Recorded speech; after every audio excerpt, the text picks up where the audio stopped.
श्री मां शारदा देवी। स्वामी गंभीरानंद। अध्याय 3, पृष्ठ संख्या 21। आविर्भाव। श्री मां के जन्म से जो मुखर्जी वंश जगत प्रसिद्ध हुआ, वह जयराम बाटी कब और कैसे आया, यह अविदित है।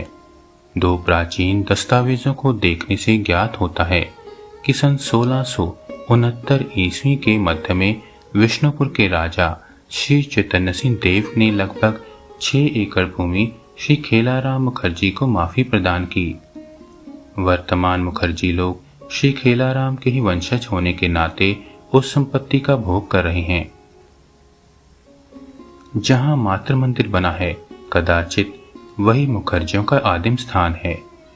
श्री मां का जन्म और विवाह उसी घर में हुआ था। उनकी 9 वर्ष की अवस्था तक उनके माता पिता वहीं रहते थे। श्री मां ने इस संबंध में इस प्रकार कहा है: पुराने घर में ही विवाह हुआ था। 9 वर्ष की उम्र में हम लोग नए घर में यानी वरदा मामा के घर में आए, क्योंकि पुराना मकान रहने के लिए बहुत छोटा हो गया था। फुटनोट: श्री मां के भक्तगण उनके भाइयों को मामा तथा भावजों को मामी कहते हैं। उसी प्रकार उनकी भतीजियों को दीदी कहकर पुकारते हैं। मातृ मंदिर के निर्माण के लिए मिट्टी खोदते समय उस स्थान पर जो छोटा श्यामवर्ण का शिवलिंग प्राप्त हुआ था, शायद वह मुखर्जी परिवार में किसी समय पूजित होता रहा होगा।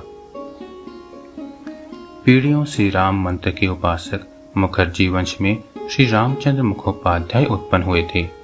रामचंद्र अपने इष्ट निष्ठा, सदाचार, लोक कल्याण साधन इत्यादि सद्गुणों के लिए ग्रामवासियों की विशेष श्रद्धा के पात्र थे। उन्होंने यथा समय शिहर निवासी श्री हरप्रसाद मजूमदार की कन्या श्रीमती श्यामा सुंदरी देवी का पाणी ग्रहण किया था। श्यामा सुंदरी देवी पति के अनुरूप ही धर्मपरायणा थी। उनकी सरलता, पवित्रता एवं दृढ़ता की कहानी अभी तक लोगों में प्रचलित है। इसी भक्त दंपत्ति के गृह में श्री माता जी का आविर्भाव हुआ था। माता पिता के संबंध में श्री मां के मुख से कभी कभी जो 2-1 बातें निकलती थीं, उनसे एक और तो उन माता पिता के निर्मल चरित्र का सुंदर परिचय प्राप्त होता था, और दूसरी ओर श्री मां का उनके प्रति कितना अगाध प्रेम था, इसका भी आभास प्राप्त होता था। माता जी कहा करती थीं, मेरे माता पिता बहुत ही अच्छे थे। पिताजी राम के बड़े भक्त थे। वे नैष्ठिक थे।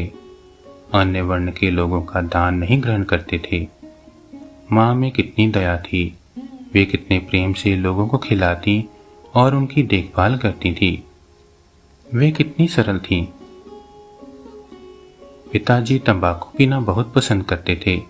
वे इतने सरल और मिलनसार थे कि जो कोई उनके मकान के पास से जाता, उसी को बड़े प्रेम से बुलाते और भाई आओ बैठो, थोड़ा तंबाकू पी लो, ऐसा कहते हुए स्वयं उसके लिए चिल्म चढ़ा देते।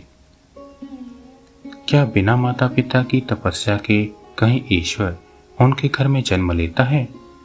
अपनी माता के संबंध में श्री मां कहती थी, मेरी मां मानो लक्ष्मी ही थी।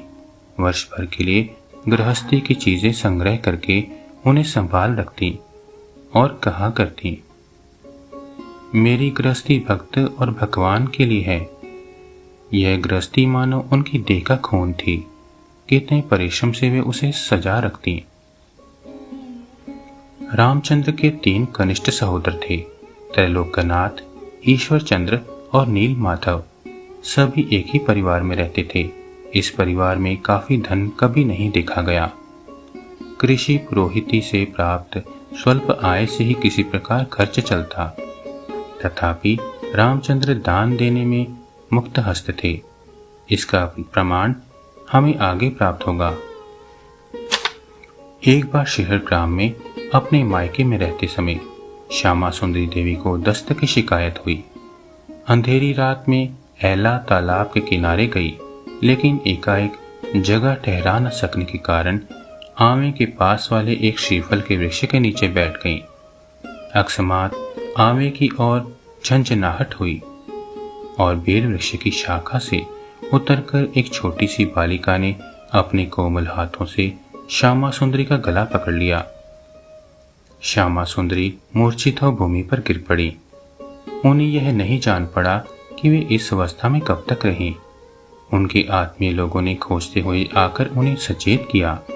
तब उन्होंने अनुभव किया कि वही उन्नति बालिका उनके गर्भ में प्रविष्ट हो गई हैं। इस समय श्रीमा के पिता रामचंद्र मुखोपाध्याय कलकत्ते में थे। वहां जाने के संकल्प के पूर्व एक दिन जयराम वाटी में दोपहर के भोजन के पश्चात वे परिवार की गरीबी की चिंता में दुखी हो सो गए थे। सोते समय स्वप्न में उन्होंने देखा कि एक हेमांगी बालिका ने अपने कोमल बाहों से उनका गला लपेट लिया। बालिका का अपूर्व रूप, मूल्यवान आभूषण सहज ही उसकी असाधारणता का परिचय देते थे। रामचंद्र ने महान आश्चर्य में पड़कर पूछा, अरे बच्ची, तू कौन है?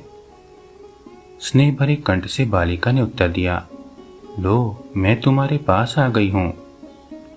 रामचंद्र की निद्रा भंग हुई। स्वप्न की बात सोच उन्हें यह विश्वास हो गया कि स्वयं लक्ष्मी जी ने कृपा करके दर्शन दिया है। अतएव अर्थोपार्जन का यह शुभ मुहूर्त है। ऐसा सोच उन्होंने कलकत्ते के लिए प्रस्थान किया। मुखोपाध्याय जी का यह प्रयास कहाँ तक सफल हुआ, इसकी विवेचना इस ग्रंथ का प्रयोजन नहीं है। हम केवल इतना ही जानते हैं कि घर लौटने पर अपनी सहधर्मिणी के मुख से जब उन्होंने शिहर में देवी के आविर्भाव का संवाद सुना, तब उनके आस्तिक और धर्मपरायण मन ने सहज ही इस बात को सत्य मान लिया। भक्त ब्राह्मण दंपत्ति उसी समय से इंद्रिय सुख से उदासीन हो पवित्र शरीर और शुद्ध अंतःकरण से देव शिशु के जन्मकाल की प्रतीक्षा करने लगे। श्रीमा के जन्म तक रामचंद्र ने श्यामा सुंदरी का अंग स्पर्श नहीं किया, यहाँ तक कि देवता की भांति उनकी भक्ति करते थे। श्री श्यामा सुंदरी ने एक बार योगीन मां से कहा था, गर्भावस्था में मैं कितनी सुंदर थी, मेरे केश बहुत ही घने हो गए थे। उस समय ना जाने मुझे कितने वस्त्रों की भेंट मिली थी। धीरे धीरे समय पूरा हुआ। शीत ऋतु आ पहुंची। बंगाल के गांवों का यह सबसे अच्छा सुख का समय है। बाहर का कार्य समाप्त होने के पश्चात ग्रामीण किसान फसल घर में ला और खत्तों में भर आनंद में मग्न थे। जयराम वाटी के खेतों में रबी की हरियाली छाई थी। घर घर में नए अन्न का उत्सव मनाया जा रहा था। ऐसे अवसर पर संवत 1910 पौष कृष्ण सप्तमी बृहस्पतिवार शाम के पहले मुहूर्त के अति शुभ क्षण में श्री शारदामणि देवी ने जन्म ग्रहण किया। अंग्रेजी महीने के अनुसार यह 1853 ईस्वी का 22 दिसंबर था। रामचंद्र के ग्रह की शंख ध्वनि सुन सारे गांव के निवासी वहां आ गए और शुभ संवाद को जान नवजात बालिका की मंगल कामना करने लगे। यथा समय जन्म कुंडली बनाई गई। कन्या का राशि नाम ठाकुरमणि देवी और प्रचलित नाम शारदामणि देवी रखा गया। आजकल यह केवल शारदा में ही परिणत हो गया है। शारदा देवी अपने माता पिता की प्रथम संतान थीं। उनके पश्चात क्रम से कादम्बिनी नामक कन्या तथा प्रसन्न कुमार, उमेश चंद्र, काली कुमार, वरदा प्रसाद और अभयचरण नामक 5 पुत्रों ने ब्राह्मण दंपत्ति के गृह में अलंकृत किया। विवाह के थोड़े ही दिनों बाद कादम्बिनी देवी का देहांत हो गया। उनके कोई भी संतान न हुई। उमेश का भी देहांत 18-19 वर्ष की अवस्था में हो गया। डॉक्टरी शिक्षा समाप्त करते ही अभय का भी देहावसान हो गया। उनकी एक कन्या राधा रानी का उल्लेख आगे बहुत बार होगा। अन्य भाई कमाई में समर्थ होने पर अलग अलग रहने लगे। काली कुमार ने पैतृक गृह के दक्षिण ओर अपना घर बनाया। उसके पश्चिम में वरदा प्रसाद का यानी संजली मामा का घर था। इस घर के ठीक दक्षिण पश्चिम में कलुगेड़े नामक तालाब था। इसी के जल में मातुलों के नित्य का सारा काम चलता था। मातृ मंदिर के दक्षिण और काली मामा के घर के उत्तर में प्रसन्न कुमार का यानी बड़े मामा का घर था। इस घर के एक कमरे में श्री माँ ने बहुत काल तक निवास किया था। अब वह घर बेलूर मठ के नाम से खरीदा जाकर मातृ मंदिर की संपत्ति से मिला दिया गया है।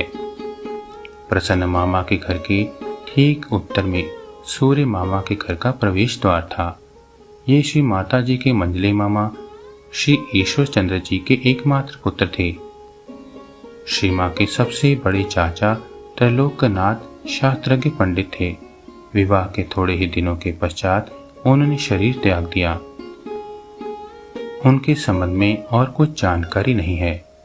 माँ के छोटे चाचा नील माधव अविवाहित रहे और आजीवन श्री रामचंद्र के परिवार के साथ ही रहे। प्रथम पत्नी रामप्रिया के देहत्याग के पश्चात प्रसन्न मामा ने श्रीमती सुवासिनी देवी से विवाह किया। उनकी प्रथम पत्नी से 2 कन्याएं नलिनी और सुशीला यानी माकू हुई और द्वितीय पत्नी के गर्भ से कमला और विमला नामक 2 कन्याएं श्री माँ के रहते ही उत्पन्न हुई तथा गणपति नामक पुत्र श्री माँ के देहांत के पश्चात हुआ। काली मामा के 2 पुत्र भूदेव और राधा रमन हुए। वरदा मामा के भी 2 पुत्र हुए थे, शुद्धीराम और विजय कृष्ण। श्री माँ के जीवन के इन सभी का जीवन अनेक प्रकार से संबंध था। मामियों का भी जीवन वैसा ही था। बड़ी मामी का नाम सुवासिनी था, जो कि ऊपर बताया जा चुका है। मंजली मामी सुबोध बाला और संजली मामी इंदुमती थी। छोटी मामी सुरबाला की ही राधा रानी की जननी थी। मस्तिष्क की विकृति के कारण वे पगली मामी के नाम से परिचित थीं। प्रसन्न कुमार प्रायः कलकत्ता रहा करते और यजमानी वृत्ति से खासी कमाई भी करते थे। संभवतः बाल्यावस्था की गरीबी के कारण वे बहुत कृपण थे। उन्होंने संचित धान से धान की अच्छी जमीन और खेती के लिए बैल खरीदकर अपनी आर्थिक अवस्था की उन्नति कर ली थी। काली कुमार क्रोधी स्वभाव के थे। सुना है उनके जन्म के पूर्व श्यामा सुंदरी की कई संतानों का देहांत बचपन में ही हो जाने से वे शोक से विक्षिप्त हो गई थीं। उस समय किसी देवी भक्त स्त्री के आशीर्वाद एवं औषधि से काली मामा का जन्म हुआ था। इसी से उनका स्वभाव ऐसा हुआ। काली मामा जयराम बाटी में ही रहा करते और नित्य प्रति निष्ठापूर्वक ब्राह्मणोचित संध्या वंदना और पूजा अर्चना किया करते। उनके छोटे से देवालय में शालग्राम और अन्य मूर्तियां स्थापित थीं। यजमानी क्रिया में उनकी बहुत प्रसिद्धि हुई थी। वरदा मामा ग्राम में रहकर परिवार का पालन पोषण करते थे। कभी कभी वे कलकत्ता भी जाया करते थे। श्री माँ का शैशव और बचपन दरिद्रता में ही व्यतीत होने पर भी उस दरिद्रता में एक दूसरे के प्रति स्नेह और श्रद्धा के सैकड़ों मौके देकर उस परिवार के नित्य प्रति के जीवन को मधुर बना दिया था। श्री रामचंद्र की माफी की जमीन से परिवार के कारण भरण पोषण के लिए पर्याप्त धान न होने के कारण वे यजमानी और साथ ही कपास की खेती भी करते थे। श्री श्यामा सुंदरी गोद की बच्ची शारदा को कपास के खेत में सुलाकर रुई चुनती थीं। कुछ बड़ी हो जाने पर शारदा भी अपनी माँ के इस काम में सहायता करने लगी। माता पुत्री के उस रुई से जनेऊ बना देने पर उसकी बिक्री से परिवार के लिए वस्त्र तथा अन्य सामग्रियां प्राप्त हो जाती थीं। अपने छोटे भाइयों की देखभाल भी श्री माँ का एक मुख्य कर्तव्य था। उन्होंने कहा है, भाइयों को लेकर गंगा स्नान नहाने जाती थी। आमोदर नदी ही मानो हमारी गंगा थी। गंगा स्नान सदैव मेरे लिए एक धुन था। अन्य कार्यों के बारे में उन्होंने इस प्रकार कहा है, बचपन में मैंने गले तक पानी में प्रवेश कर पशुओं के लिए घास काटी थी। खेत में मजदूरों के लिए मैं लाई ले जाती। एक साल टिड्डियों ने सारा धान काट दिया तो मैंने खेत में जाकर उसी धान को इकट्ठा किया। बाल्यावस्था में अपने अध्ययन के विषय में उन्होंने कहा है, बचपन में प्रसन्न, रामनाथ यानी चचेरे भाई आदि पाठशाला जाया करते थे। उनके साथ कभी कभी मैं भी जाती, इसी से थोड़ा सा सीख लिया। श्रीमा की बचपन की इन संक्षिप्त और विच्छिन्न स्मृतियों के अतिरिक्त प्रत्यक्षदर्शियों के मुख से और भी कुछ कुछ जाना गया है। श्रीमा की बाल्यावस्था की संगिनी श्री राज मुखर्जी की बहन अघोर मणि ने कहा है, माँ अत्यंत सीधी सादी थीं, वे सरलता की मनमूर्ति थीं। खेल में उनसे कभी किसी का झगड़ा नहीं होता था। माँ प्रायः गृह स्वामिनी बना करती थीं। वे गुड़िया बनाकर खेलती तो थीं, परंतु काली या लक्ष्मी की मूर्ति बनाकर फूल बेलपत्र से उनकी पूजा करना उन्हें अधिक पसंद था। यदि दूसरी लड़कियों के बीच कभी झगड़ा होता तो माँ निपटारा कर उन्हें मिला देती थीं।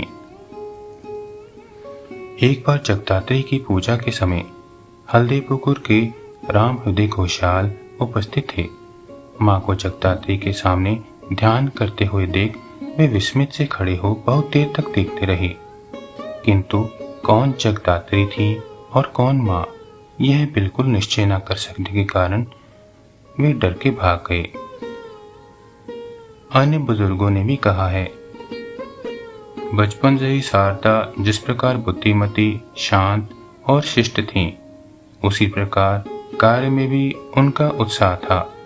उनसे किसी भी कार्य के लिए कहना नहीं पड़ता था। दिमाग लगाकर वह अपने आप सुंदर ढंग से अपने कामों को संपन्न कर रखती थीं। घोषाल जी का श्रीमा को जगदात्री के रूप में देखना इस अपूर्व जीवन की एक ही घटना नहीं है। मानवत्व और देवत्व के अनोखे संमिश्रण में माँ की बाललीला बड़ी ही विस्मयकारिणी हुई थी। मानो वहां देवत्व ही मुख्य था। आगे चलकर माँ को लोग चाहे जो कुछ समझते रहे हों, पर उन्होंने अपने को मानवीय रूप में ही प्रकट किया। लेकिन हम जिस समय की बात लिख रहे हैं, उस समय दैव विधान से माँ का शैशव और बचपन बिना उनकी जानकारी के अलौकिक शक्ति से घिरा हुआ था। हम देखते हैं कि उस समय की बात का स्मरण करते हुए उन्होंने बाद में कहा था, देखो बेटा, बचपन में मैं देखती कि मेरे ही समान एक लड़की मेरे साथ साथ रहती हुई मेरे सभी कामों में मदद कर देती है, मेरे साथ हंसी विनोद करती है, पर दूसरों के आने पर उसे कोई देख नहीं पाता था। 10-11 वर्ष तक ऐसा ही होता रहा। डोर के लिए चारा काटने के निमित्त जल में घुसने पर वे देखती कि एक समवयस्का बालिका घास काट रही है। एक गुच्छा किनारे पर रखाने के पश्चात वे देखती कि उस बालिका ने दूसरा गुच्छा काट रखा है।